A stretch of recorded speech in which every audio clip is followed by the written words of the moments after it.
how's it going everybody? Welcome back to the channel for another episode of Chaplin's Chaps. Hello there. Yes, the lighting is a bit weird. I just looked directly into one of them. One of my lights is having a bit of an issue with itself. No way. New year, new problems with lighting, but same old content. Oh, that's a relief. You'll see on screen I've done 2 Team of the Week player picks to start us off. I've got a couple of packs to open, and I actually did quite a bit of stuff offline yesterday. I went and got myself a new icon, and in the process added another one. So I'll show you those in just a minute. But first, Team of the Week player picks. First one will get... Oh, why is it all turned the wrong way? Kvaratskhelia. Take. We'll find a use. Shame these aren't tradable, but I've just realised the price of them lately, and I ain't buying more to put into SBCs. Second one...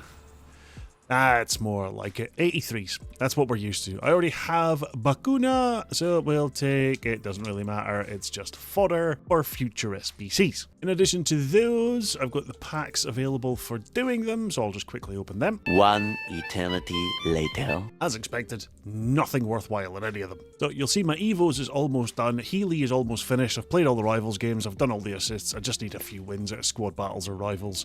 I was just mucking around with them. Then I can get Davis, Taylor, and Clark done. Don't worry, Evo discussion will be just after I show you the 2 new icons we got. So one of my favourite players as a kid was Davor Suker. I absolutely loved this guy in real life. Was one of the reasons that Croatia were so successful, and yeah, I appreciate it's a left wing, left mid, but he's now a super sub and will be going up front for me at times. Or if I ever switch to like the 4-3-3, I can change to 4-3-2-1 in game. I can start him as a left wing, move him in as a centre forward or striker. I wanted Suker in the club. I had him in last year's game. Loved using him. Doesn't matter how good he is. I like playing with players that I enjoyed watching in real life. Hence why this series is all about Connor Chaplin. In the process of getting him, I also did the re-release of the campaign player pick. And I got Figo, which was a bit mad. Wasn't what I was expecting, but yeah, we'll take a Luis Figo. You know, it's okay. It's currently selling for, what, 200k? Doesn't fit my team. Plays right wing, which is Chaplin's spot, so probably won't get much game time. But again,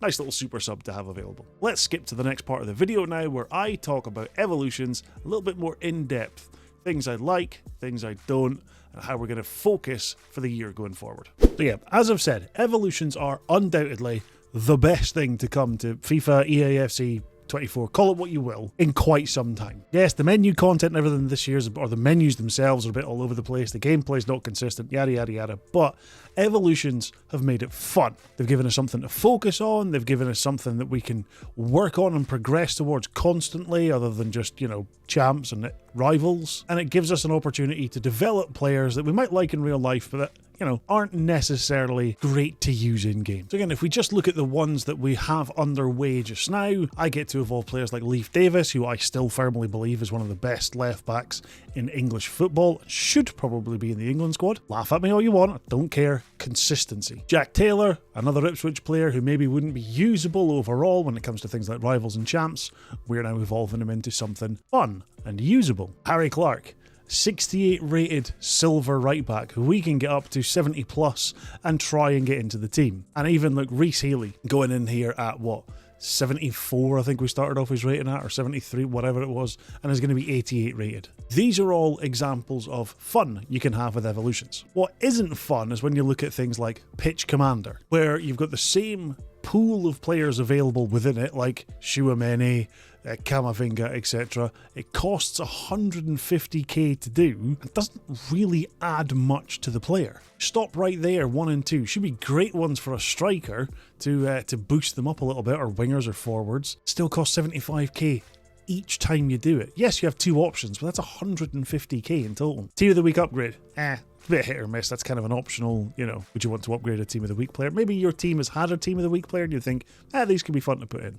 Fair enough. Somehow though, despite it being Team of the Week, which means they already have a good card, it's the cheapest upgrade to do. Keeping Balance, again, adds a +3 OVR. Yes, gives some good stat boosts, but it's still 75k. There's 2 of them, great, but that's 150k again. And then the free ones, Crossing Crusader, adds roughly the same boost in stats, but it's free. Like the paying ones, I don't understand. I think you should be able to pay coins to just complete the evolutions, or even skip a level that you have to work through, or even when you pay for it, it just removes the expiry so you don't have to rush through it. But to pay for an Evo that still has to fit in within a certain amount, and you still have to do the same amount of challenges and you still get the same expiration date on it, I don't agree with that side of things. The other issue that I have is people just sticking with the meta inclusions. So again, we'll come back to the FootGG website and I'll show you what I mean. Take things like the high visibility one. You know, you go to eligible players, you've got the likes of Rice, Højbjerg, an Inform who can go into that instead, and that's the people that they'll just go with. Get highest rated, cool, their meta will do them. And it's like, no. Or keep up for a centre back, and again you're getting people putting like Gabriel or Chris Smalling or Koulibaly in it, and it's just like, don't focus all your time and effort on doing something that's just meta. The more that people fall into doing the meta cards, the more meta they become, and you're swarmed with them. Everyone moans about coming up against Van Dijk and everything else at the weekends, and then people use them. And it's like, well, the more you do it, the more you're playing into that, and instead of playing into it, just try and do something different and enjoy it. I don't know, maybe this is just me being an old man and ranting and moaning about things. I don't know, maybe it's not. I think evolutions are put into the game for us to do things differently, to give us the opportunity to actually have a say in what our teams look like without falling into the stupid meta play styles. Put the players in your team, and as I myself have learned, learn how to use those players. Don't put a low rated player in where Van Dijk would be and expect them to do the same thing. Don't set your team up with these champions level tactics when you don't have the players or even the knowledge on how to play it. Instead, set your team up the way you want it to look, play football the way you want it to play, and find players who fit in with that. I know it's asking a lot for people to put thought and effort into a game and play it differently because everything's about the instantaneous rewards, but come on, man. Let me know your thoughts on the Evos down in the comments below. Thank you as always for watching, and if you wouldn't mind,